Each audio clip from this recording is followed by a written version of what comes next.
Hi everybody, welcome to a brand new episode of HR Debatable. My name is Neelie van Linden, I'm your host as always, and today I'm here with two fabulous guests. I'm here with Kim Rohrer and with Luke O'Mahony. Hi Kim and hi Luke.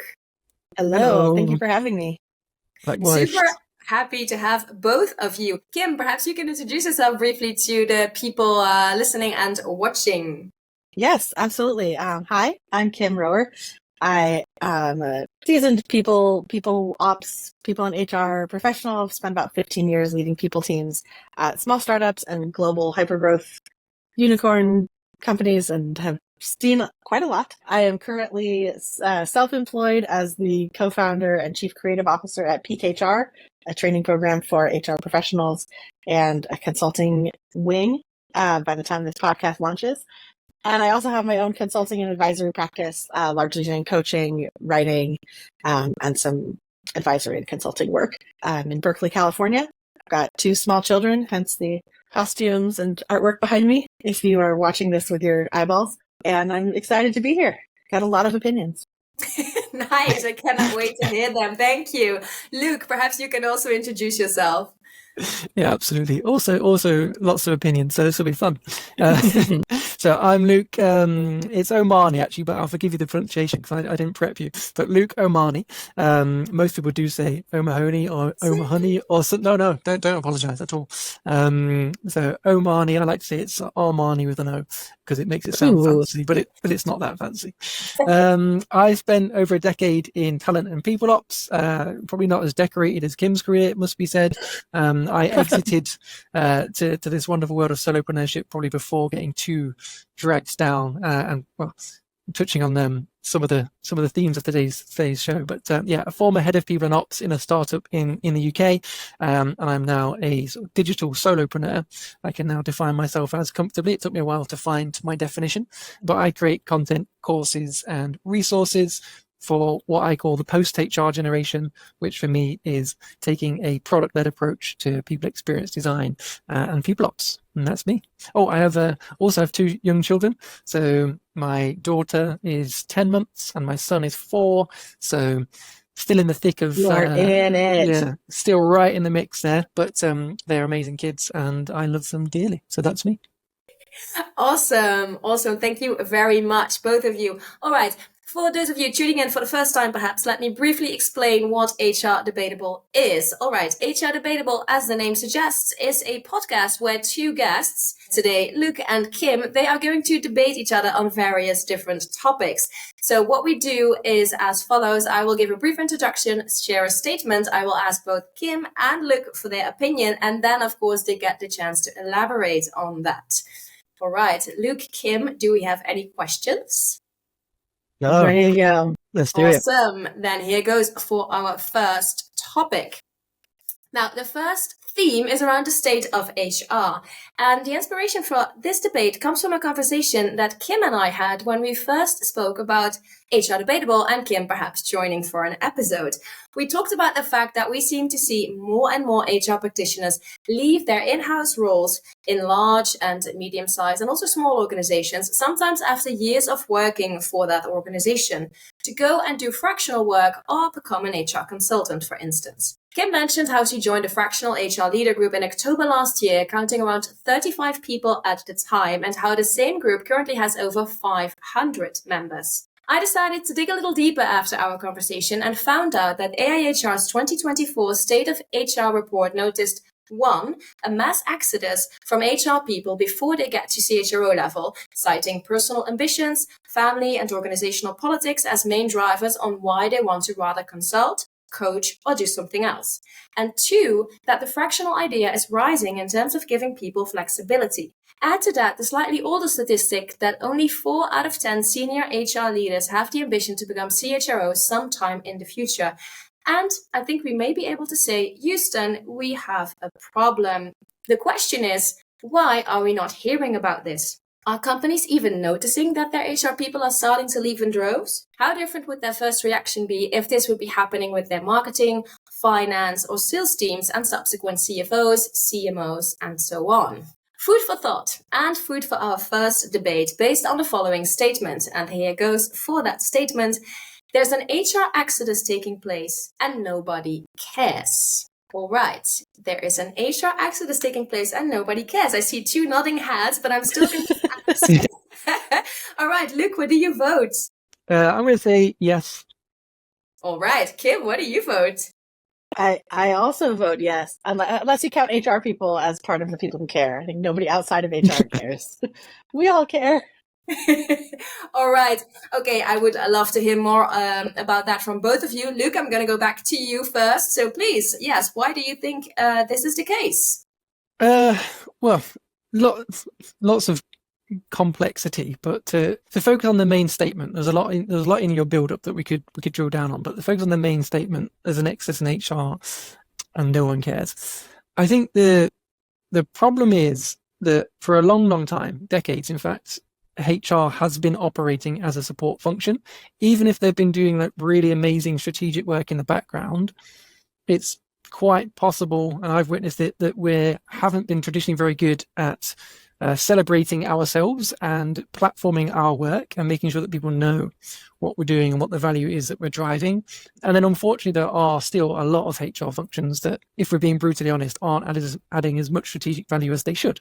So I think there's to start us off, I think there's those 2 points. Some HR functions aren't delivering strategic value, so it's not as much as an upset to the cart when they leave, and others aren't shouting loud enough about the amazing strategic work they're doing, so people don't know that they're responsible for it. So when they leave, there's less of a hoopla. So I'll leave us with those starting statements. Yes, I think we're off to a great start there with those 2 points. Thank you very much. All right, Kim. Yeah. Something about this that I think is really interesting, and I've noticed this because I personally fit into this demographic, but I noticed it when I look more, outside of just my own self. The demographic of people who are leaving the field are largely around the same age, right? It's largely people who are in their late 30s to late 40s, kind of at that pre-C level maybe, but they have 10, 15, 20 years of experience under their belt, and they're deciding they can't take it anymore. This particular demographic at this particular point in history, we've witnessed multiple recessions. We've supported HR through a global pandemic, through massive amounts of racial injustice, economic downturns on repeat, war. Like we've been through so much as HR leaders. And I think there's this thing that happens when you enter your 40s. I'm told, I just turned 40. I'm told that there's this thing around this age where you start looking around at your life and realizing what you just don't give a crap about anymore. I'm not sure what our stance is on cursing on this podcast. But there, you look around and you're just like, why am I doing this? Why am I allowing myself to be put in this position day in, day out? I've been doing it for 20 years. I'm not like a bright young kid who is trying to kill myself at work to grow my career. Like, it's not working. I'm still not being recognized for my strategic value. Even if I am trying to bend over backwards to prove it, I'm having to do that in a way that no other function is. I'm having to be people's friend at work in the way no other department is. I'm having to prove that I can understand the business at a level that no other function is. And I'm not getting anything in return. All I'm getting is more work given to me. And I think so many of us just hit the point where we couldn't take it anymore. And even like my last role, my last company, I loved it. There's probably the least burned out I've ever been in recent memory. But even that, after that, when I got laid off, I was like, I don't know if I can do this again right now. Like, it's a hard job, and we don't set people up for success in terms of their own sustainability in the role. So I think a lot of folks have been on this roller coaster for too long and looked around and said, you know what, maybe I don't have another build and scale in me. Maybe I do need to go out on my own, try a completely different career path, take a sabbatical. Like, people are going to somewhat extreme measures at times to cycle out, and the people who care the most are the others in the HR community. Yeah. And that's where I get worried about, like, the next generation. We've got this mass exodus of senior leaders and kind of knowledge about how to do progressive people ops leaving. And that means this next generation is sitting around wondering who's going to lead them. And that was part of the impetus of creating TKHR. I was like, well, we need somebody to like help people. If I'm not going to be the one in-house making all this change, I want to prepare the next generation to like have the strength. The last thing I will say on this is that I get a little witchy at times, and there's something in the air right now between, you look at like all the different kind of cosmic things intersecting, like it's the age of Aquarius and it's the year of the wood dragon, and there's all this other like astrology planetary stuff that I have not gotten into yet, but there seems to be something in lots of different cultures around the world talking about right now at this point in 2024 going into a time of immense change. And so I'm hopeful that we can like harness whatever energy this is that we don't understand, like that we can harness this to make the change that will propel our field into a different sphere. Mm. Yeah, so this is interesting because that's my speech. I love it, especially about the age of Aquarius thing. But I mean, don't get me started on that, because that's going to be an entirely different podcast. But what's interesting here is that it's actually adding to what Luke said. So Luke distinguished those two first elements to get us started, and then you're adding this element, I think, Kim, of lack of recognition. And then also, since there's a certain demographic that seems to really be the ones to say, okay, bye, I had enough of this. There's this element of, okay, I've done this for so many years now, I'm fed up, and I'm going to do something else. So there's these various elements. Luke, I wanted to go back to you for a second, because you mentioned in the introduction that you were actually working on, I think you called the post HR generation, right? Yeah. So does that tie in perhaps with what we're talking about here in some kind of shape or form? It does tie in. I'll come back to that. I'll sort of conclude on that. So just listening to Kim's share, I mean, I tapped out relatively early. So my first like proper people role was a head of people role in the startup, and 8 months in, we hit a pandemic. Which so like my like introduction to the strategic part of this job was straight into a pandemic and a relatively young business, young founders, young leadership team, young staff across the board. You know, I was 27, 28 myself, like just straight into the mix and having to deal with all this complexity. Navigated it all, amazing experience with all the highs and lows, but really draining. And then straight into, again, growth. So there's never any like break. And then my exit from that role was painful. I gave so much of myself to that and to everybody in the business, because you end up playing. I was looking after everything: people, product, marketing, brand, continuous improvement. I was looking after way too much, so my plate was way too full anyway. And then also you're carrying the load of everyone's needs and requirements at an individual level, and supporting managers dealing with their team's needs. It's just like so much that you take on. And it was only when I crashed out of that, ultimately on the edge of burnout, my exit from that is another conversation in the sense that it kind of speaks to this idea of does anyone care? Because I was let go, essentially, having done so much and put all of the infrastructure in the place to allow the business to grow, to navigate us through so much change and difficulty. And then ultimately it was decided that my role would go. It's like, this is insane. So I mean, it's a real distinct memory. Like, they drove home from the office that day having been told that was the end for me, and sat in a public car park just up the road from my old house in floods of tears to my brother, just like, absolutely, I can't believe this has just happened. I've given so much to this company for 3 years, and now, like, that's it. Thanks, off you go.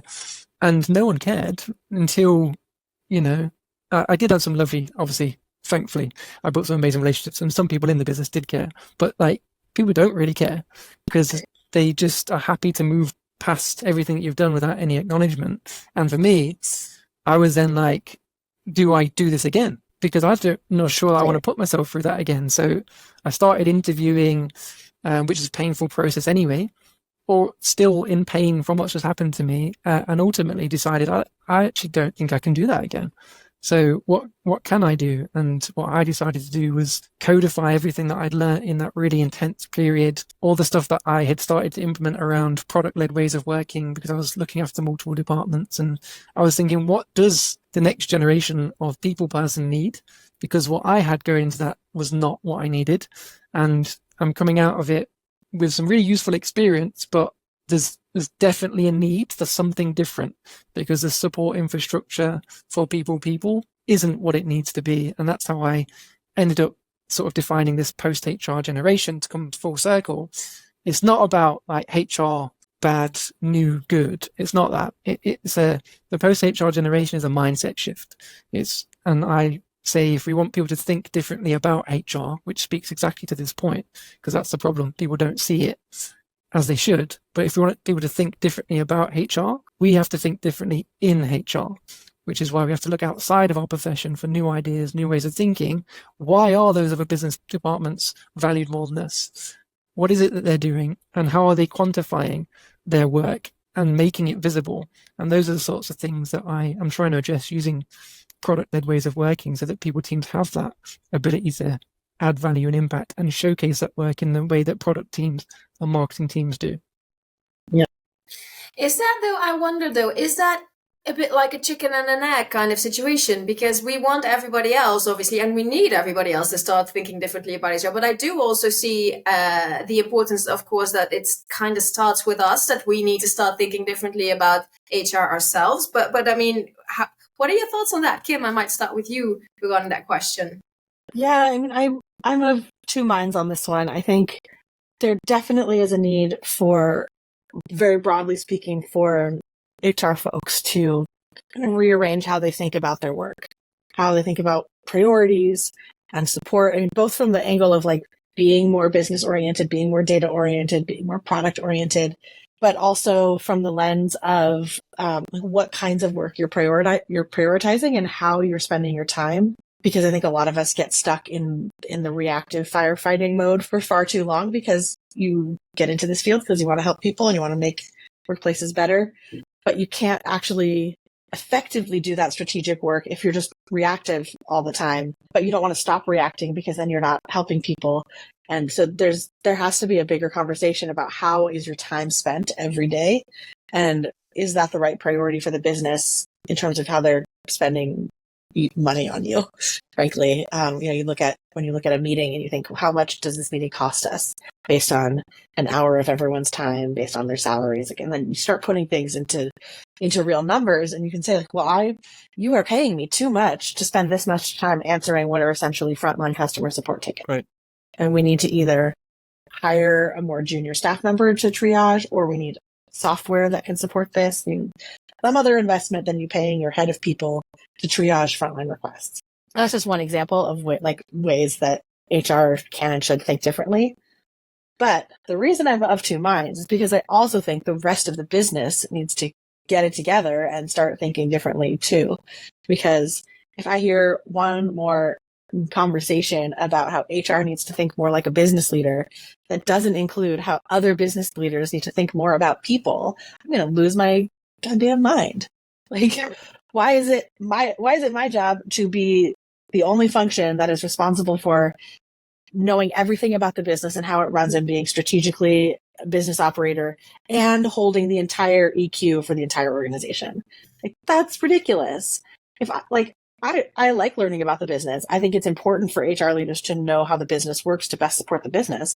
But that doesn't get everybody else off the hook in terms of like learning about how people work and like how to be good to people. Like that's sort of my current soapbox in terms of like what I want to change about how leadership teams work, is like, in the same way that we've been pushing for years that culture belongs to everybody. Culture doesn't belong to HR.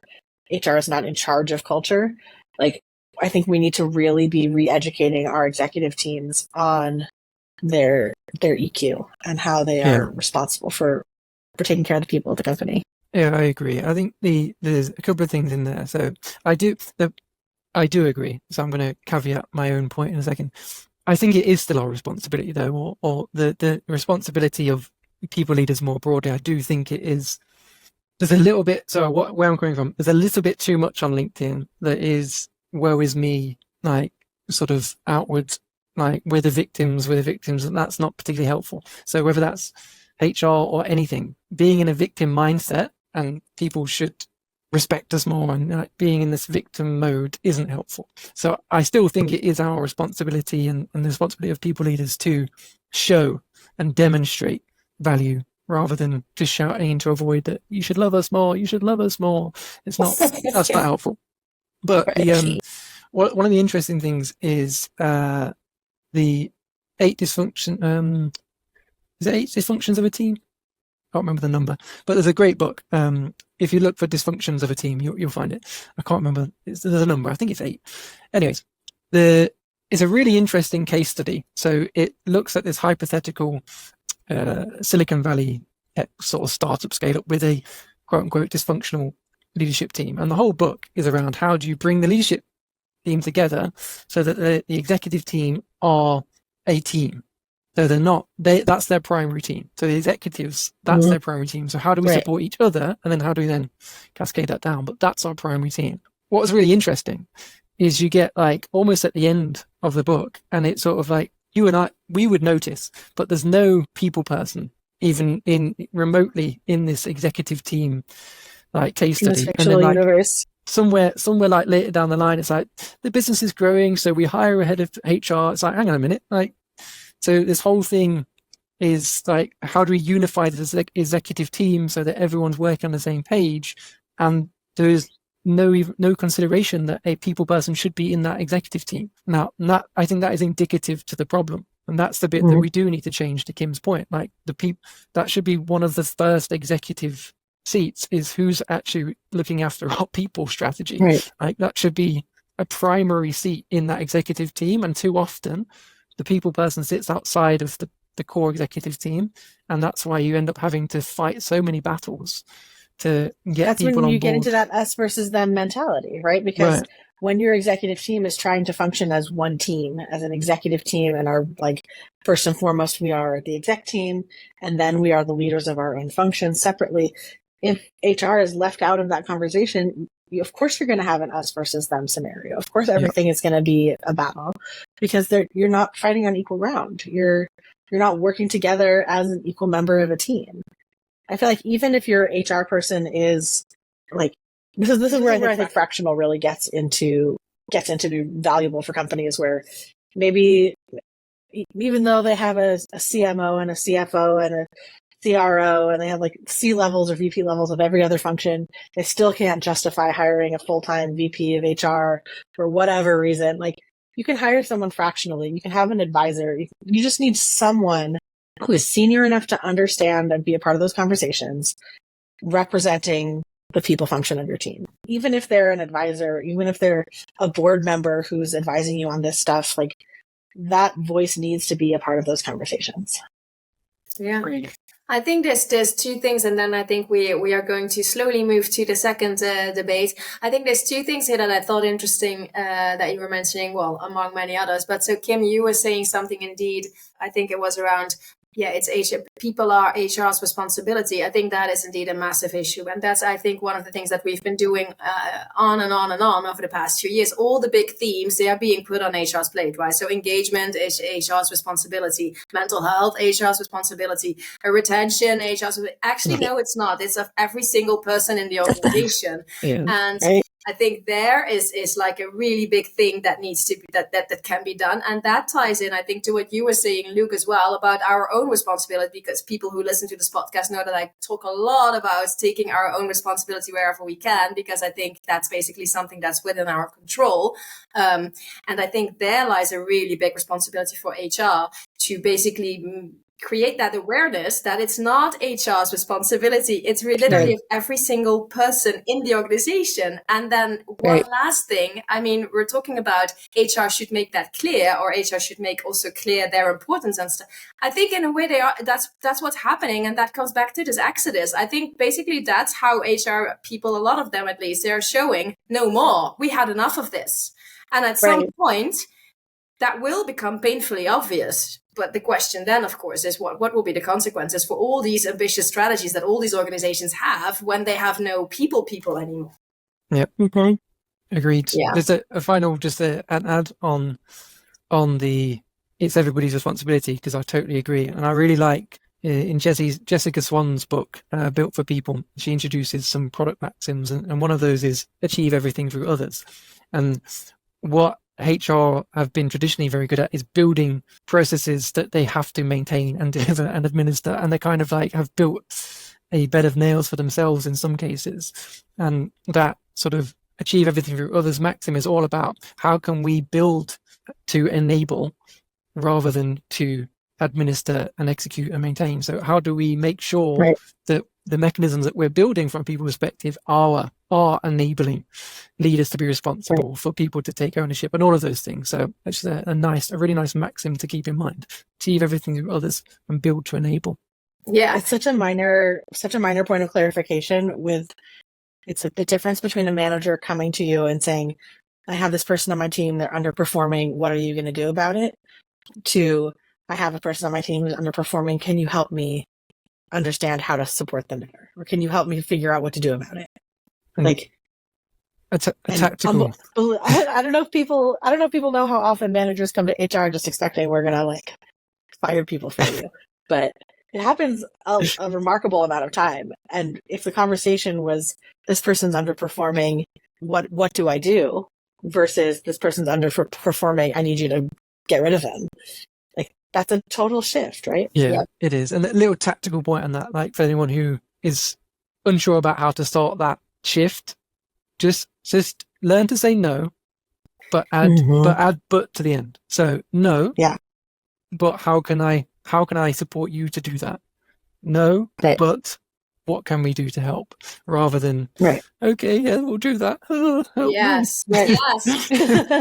But yes, and that comes back to our own responsibility. It's our responsibility to indeed change our response in those situations and say no, but just like we also sometimes say no, but in this podcast when I share a statement. So we are going to move on to our second debate.